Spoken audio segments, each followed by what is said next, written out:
Good morning my dear students. बेटा आज से हम पाइथन प्रोग्रामिंग स्टार्ट करेंगे। ठीक है जी। देखो मैंने यहाँ पर सिलेबस को 4 पार्ट्स के अकॉर्डिंग मतलब यूँ कह लीजिए कि जैसे कि देखो क्वेश्चन नंबर 0 बनाया मैंने। ठीक है, यहाँ पर सिंपलेस्ट अप्रोच यानी कि 11th क्लास 12th क्लास के अकॉर्डिंगली बिल्कुल सिंपलेस्ट, क्योंकि तुम लाइफ में first time Python programming language कर रहे हो। ठीक है जी।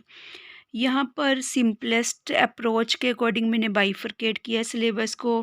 फिर उसके बाद नेक्स्ट वीडियो में लेकर आ रही हूँ बेटा कंसेप्ट वाइज, उसके बाद मॉड्यूल वाइज, उसके बाद न्यू एजुकेशन पॉलिसी में स्किल एनहांसमेंट कोर्स के अंडर 6 टाइप्स की हमारी कंप्यूटर्स के सब्जेक्ट्स हैं, 6 तरह के, 6 टाइप्स के।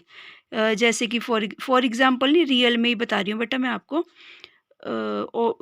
मतलब कि बेसिक कंप्यूटर्स हैं, एडवांस टू आईटी टूल्स हैं, एडवांस एक्सेल है, और प्रोग्रामिंग इन सी है, programming in R programming, Python programming.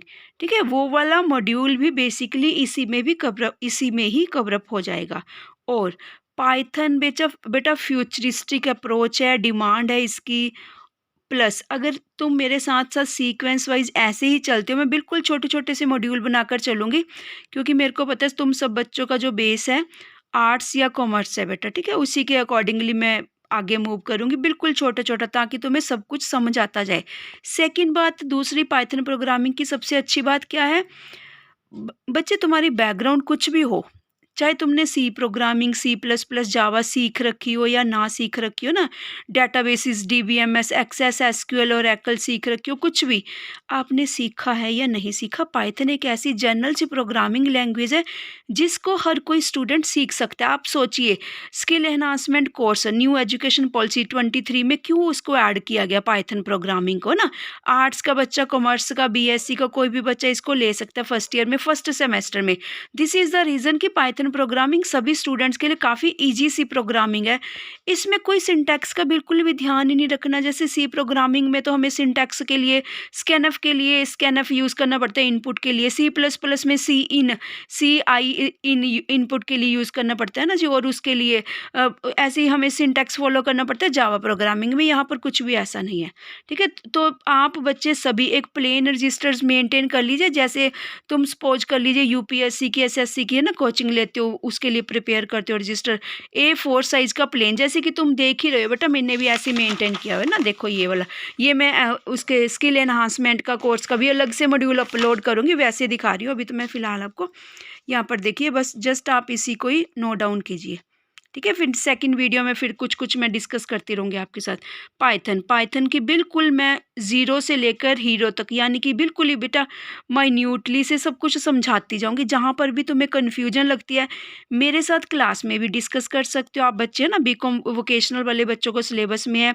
देखो जो बीकॉम वोकेशनल है ना बेटा, बीकॉम वोकेशनल में जो तुम्हारा सब्जेक्ट है social analytics and data, big data, data, social networking and big data.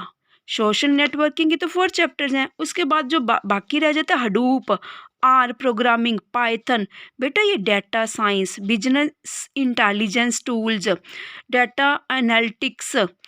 ठीक है जी। जैसे आर प्रोग्रामिंग, टेबली, उसमें आर प्रोग्रामिंग, टेबल आ गया, पाइथन आ गया, हडूप आ गया। ये प्रैक्टिकल एस्पेक्ट है।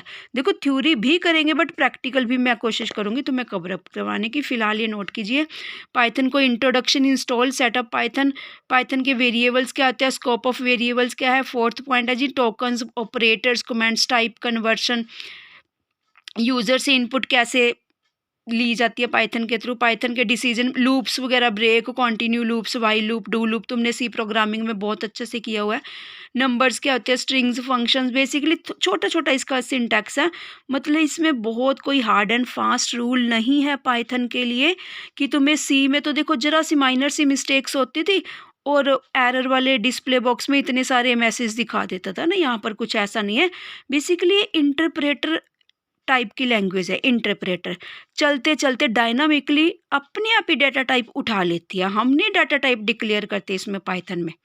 इसकी सबसे खासियत बात यही है कि स्टूडेंट्स को इसका डाटा टाइप नहीं रटना पड़ता है कि इंटीजर है, फ्लोट है, वेरिएबल है, कुछ भी ऐसा रटना ही नहीं पड़ता, ठीक है। वेरिएबल तो नहीं कहूँगी, इंटीजर, फ्लोट, स्ट्रिंग, कैर, ठीक है जी। क्लासेस एंड ऊप्स का कंसेप्ट आ जाएगा। 9th पे टपल, डिक्शनरी, देखो डाटाबेसिस का कंसेप्ट वेरी वेरी इंटरेस्टिंग बना रखा बेटा। इसको इसके अप्रोक्स ना 1,50,000 अप्रोक्स कह लीजिए लाइब्रेरीज भी है।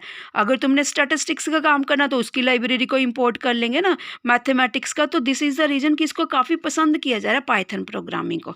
तो बेटा तभी मैंने भी यही स्टेप लिया है कि तुम बच्चों के लिए थोड़ा सा एफर्ट्स करके नोट्स मेंटेन कर दो बस, ठीक है जी। और सिखा भी दूंगी, जैसे जैसे तुम मेरे पास आते जाओगे ना कंप्यूटर लैब में, मैं पूरा प्रॉपर बैठ के इंस्टॉल कैसे करनी है, डाउनलोड कहाँ से करनी है, सब कुछ बता दूंगी आपको, ठीक है। टपल डिक्शनरी, टपल्स क्या होती है, रोज को बोलते हैं ना।